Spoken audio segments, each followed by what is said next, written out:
Malaysia sebuah negara yang cukup indah, tapi ada macam-macam masalah. Tak perlulah saya sebutkan kerana saya pasti kita semua tahu apa masalah-masalah ini.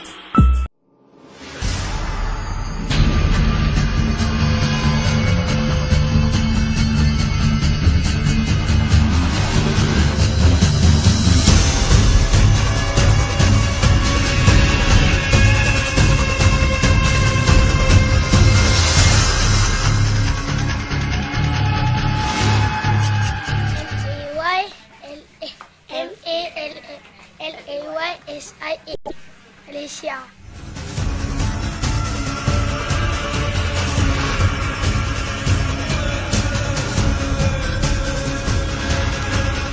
MALEYSIA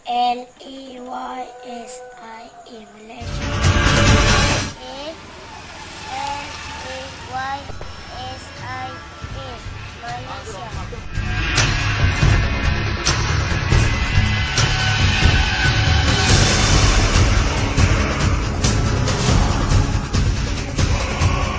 Kita rasa baiklah sebagai warga negara Malaysia. Kat sini seronok lah, mudah cari rezeki. Lepas itu orangnya pun baik-baik lah semua. Makan pun cukup lah dekat sini, kesihatan. Semua okey, semua pun sama juga. Tak ada problem apa-apa. Sekarang ni Malaysia dalam keadaan aman. Mungkin ada sedikit orang yang cuba menimbulkan isu. Contohnya ni lah, yang seksual tu kan.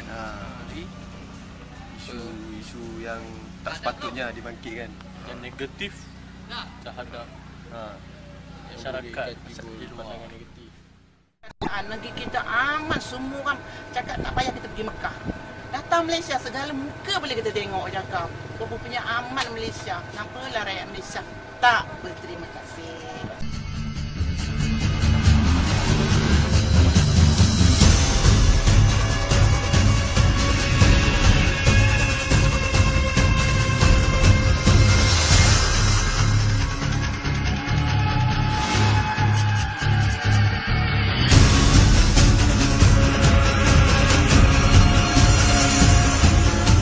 Walaupun saya macam ni, saya tak ada masalah.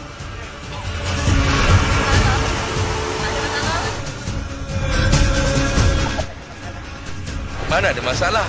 Semua okey je. Saya dah lama dah kat